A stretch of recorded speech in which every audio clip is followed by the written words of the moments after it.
Greetings to all. Welcome to Future Officers Academy. Today we are going to discuss about the daily current affairs of 21st May. The topics we are going to discuss of today's news are Members of Parliament Local Area Development Scheme MP LADS, which comes under GS2, and the Sariska Tiger Reserve, which comes under GS3, and next the Competition Commission of India CCI and the ethylene oxide in Indian spices. These both comes under both GS2 and GS3. So now we'll have a detailed analysis of these topics. Our first topic is Members of Parliament Local Area Development Scheme MP LADS. First we have to know about what is this and its goal and how they are implemented and which is the nodal ministry. These are the things we are going to see under this topic. This MP LADS is an ongoing central sector scheme which is launched in 1993 to 1904. Now, its objective is the scheme enables the members of parliament to recommend works for creation of durable community assets based on locally felt needs to be taken up in their constituencies in the area of national priorities, namely drinking water, education, public health, sanitation, and roads, etc. So, under this scheme, the MP LADS fund entitled per MP constituency as rupees 5 crore. And here, Lok Sabha members can recommend works within their constituencies. The Rajya Sabha members of parliament can recommend works in one or more districts in the state from where he or she has been elected. And the nominated members of the Lok Sabha and the Rajya Sabha may select any one or more districts from any one state in the country for implementation of their choice of work under this scheme. And MPs are to recommend every year works casting and at least 15% of the MP LADs entitled for the year for areas inhabited by the scheduled caste population and 7.5% for areas inhabited by ST population.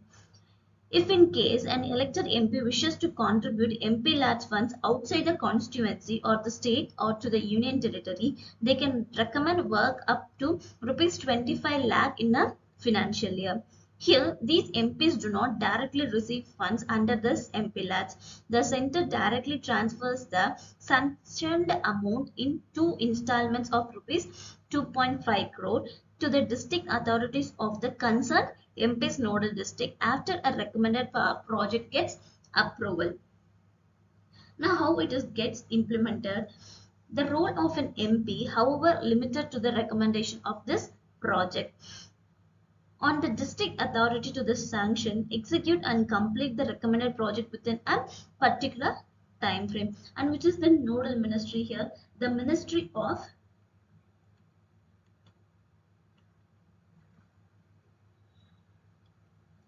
Statistics and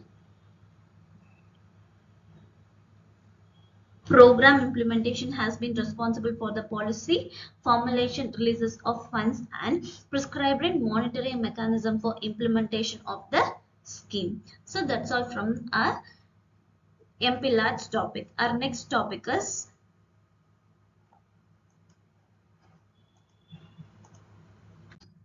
Sariska Tiger Reserve. Under this, we are going to see about this tiger reserve and their topography, their vegetation, and the plants located there and their fauna. Now, what is about this Sariska Tiger Reserve? Where it is located? It is located in the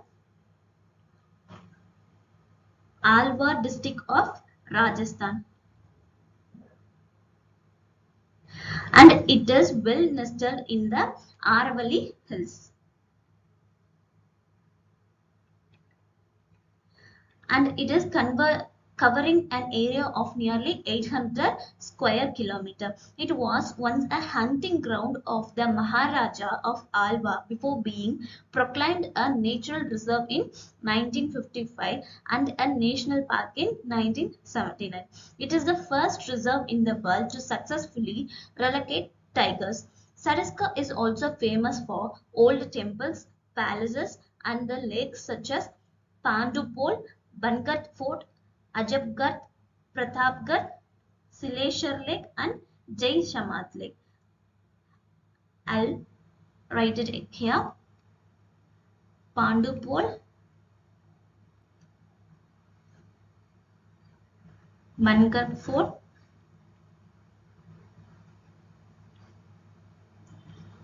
Ashgarh,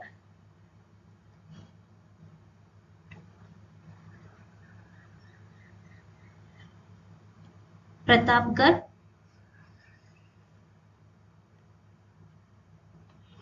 Silshet Lake,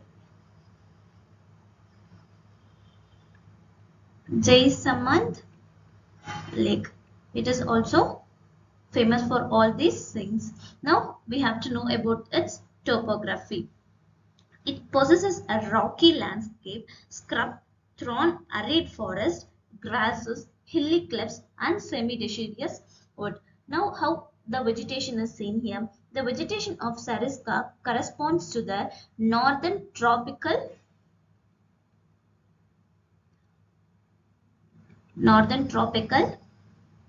dry deciduous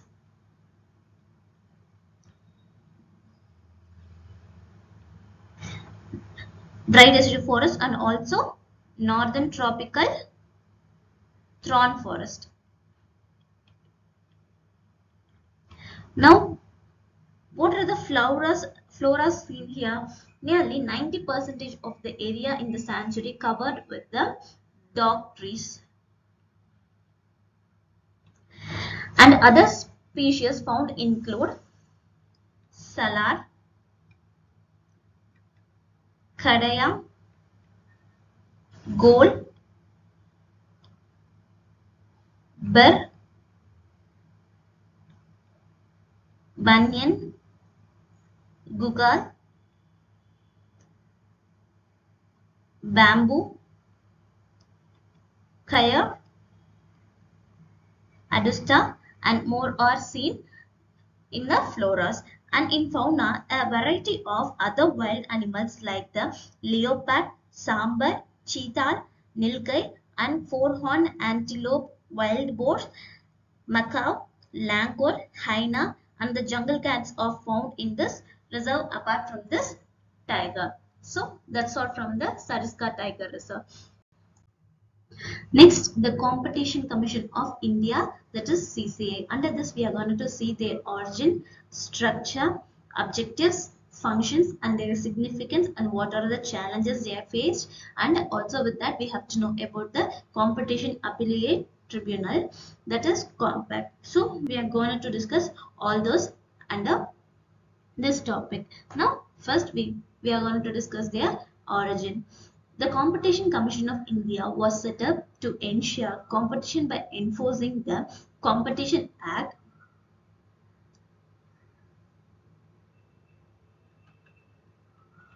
2002. It seeks to prevent activities that have an appreciable adverse effect on competition in India. The following 1991 Indian economic liberalization, the government felt a need to promote competition among the private enterprises. Based on the Raghavan Committee report, the Monopolies and Restrictive Trade Practice Act, that is MRTP Act 1969, was repealed and replaced by the Competition Act 2002. Based on the Competition Act 2002, the Competition Commission of India and the Competition Appellate Tribunal came into effect. Now, what are the structures? How it have been formed? The appointment of this CCI have been done by the chairperson and the commission appointed by the central government. Now, the Competition Commission of India consists of chairperson, not less than 2 and not more than the 6 other members. What are the qualifications? The member must be a person of ability, integrity, and standing, and is qualified to be a judge of High Court or a special knowledge of a professional experience of not less than 15 years in international trade, economics, business, commerce, law, finance, accountancy, management, industry, public affairs, administration, or in any other matter. Now, what are the objectives of this CCIR? By ensuring the markets work for their benefit and welfare of the consumers. Also, by implementing competition policies for efficient utilization for economic resources, for faster and inclusive growth, and to develop the economy, ensure a fair and healthy competition in an economic activities by ensuring a sectoral regulatory laws are in alignment with this competition law. Now, what are the functions of this CCI? The first function is investigate negative effects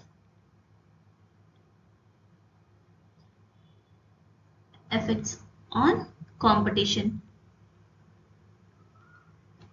Next, regulate mergers.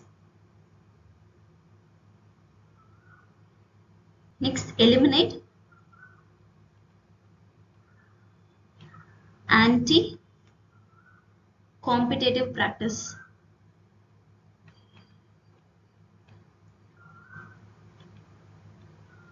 Next, awareness generation.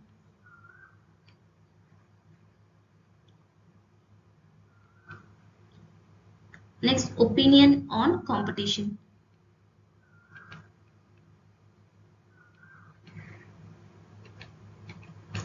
So these are the functions of this CCI. Now, what are the significance of this CCI is to handle antitrust cases and to handle mergers and acquisitions, also to promote small business and to prevent market distortion, also to maintain a peaceful coexistence. These are all the significance of this CCA.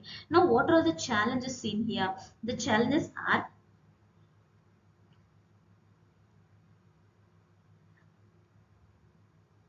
cartelization. Cartelization is of business can lead to monopolistic or duopolistic tendencies causing price rises and supply side manipulations. Next, digital business.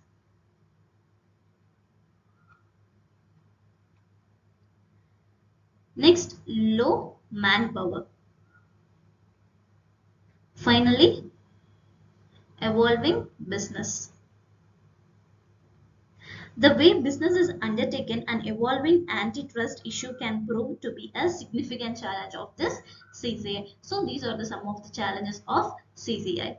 Now, with this, we have to know about the Competition Appellate Tribunal, that is COMPAT. This Competition Appellate Tribunal is a statutory organization set up under the provisions of Competition Act 2002. It aims to hear and dispose of appeals against any direction issued or decision made or order passed by the Competition Commission of India.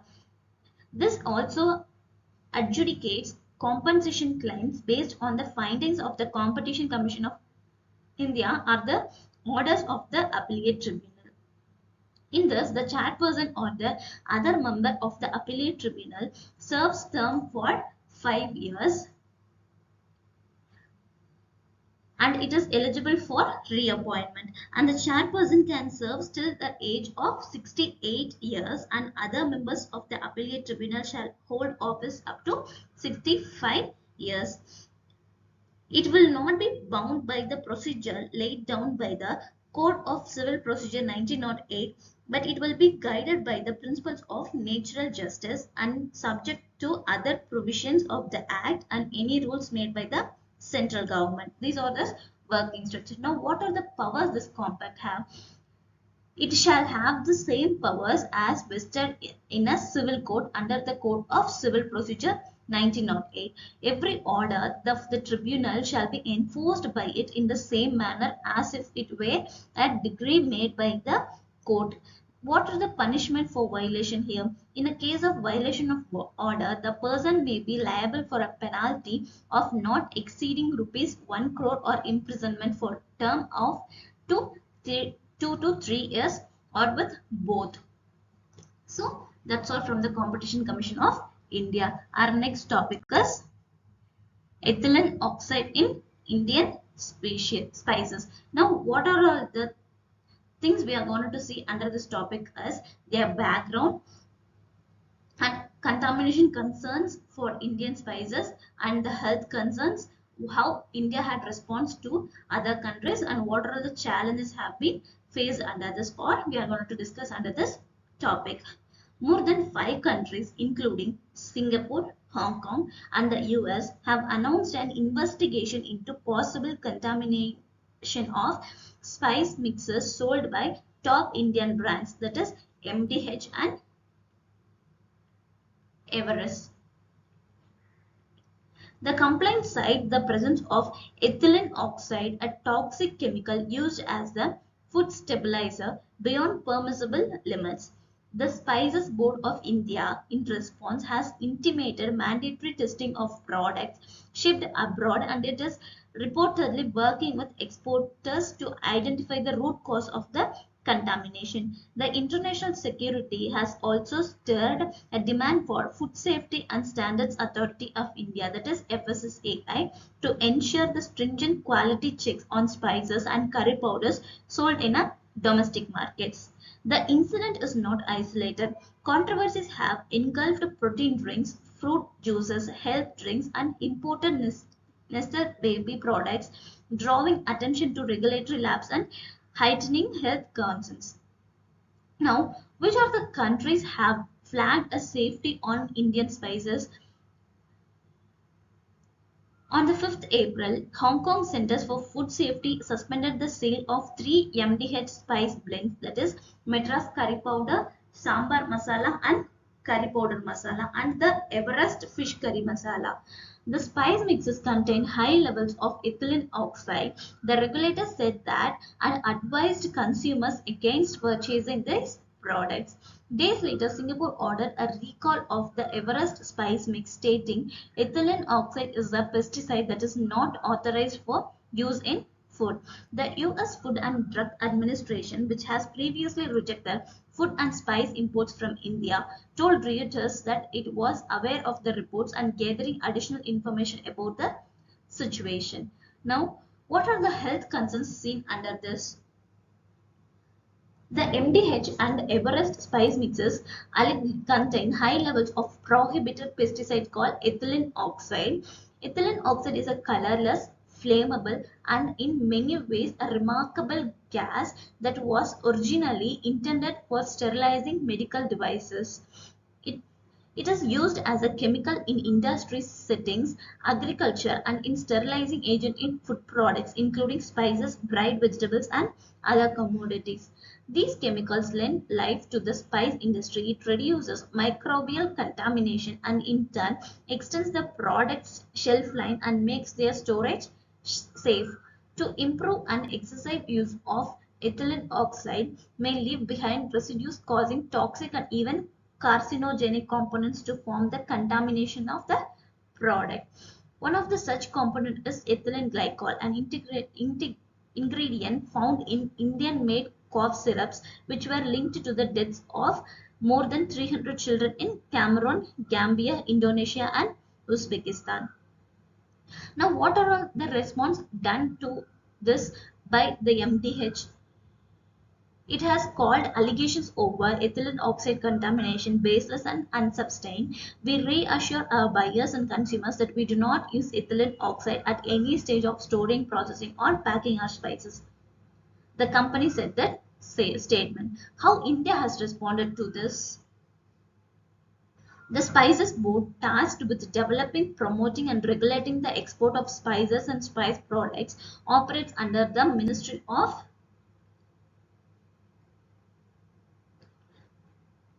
Commerce and Industry. On April 24th, it announced a slew of correct measures by initiating mandatory testing of consignment shipped to Singapore and Hong Kong, gathering technical details and analytical reports from the relevant food and drug agencies. The FSSAI has directed state regulators to collect samples of major spice brands, including MDH and Everest, to test for the presence of ethylene oxide. The body also plans to carry out a nationwide surveillance into 2024 to 25 for fruit and vegetables, salmonella in fish products, spice and culinary herbs, fortified rice, and milk products, according to the Union Health Ministry statement. Also, this body has reportedly tested over 4 lakh samples in current fiscal year, but the final data is still being collected. The recent cuts report also recommended regular updating food safety standards to align with global practice and improving information flow to food industries to they better comply with regulations. Now, what are the challenges seen under this? The challenges are primary challenges operational, which is India's diverse food lab space, the lack of standardized record keeping and intentional food fraud may prevent manufacturers from effectively tracing ingredients and assessing potential risk. Also, the next challenges is logistical barriers. At least 10 states or union territories lack government or private notified food testing labs as mandated under FSS Act. The absent accountability and consequences often mean enforcement agencies fail to penalize unscrupulous food operators, which fuels the issue. Also, next challenges is the lack of transparency. FSSAI's operations is often a lack of transparency. The regulator conducted another pan-India testing of spices 2 years ago, results of which were never put out of the public domain. So surveys that flagged contamination in products like milk and jaggery have not resulted in positively addressing the rampant practicing of adulteration. So that's all from our today's topics. To read this document, you can view our website, which is given in a description. To get more daily current affairs videos, follow our YouTube channel, also our Telegram channel. Thank you.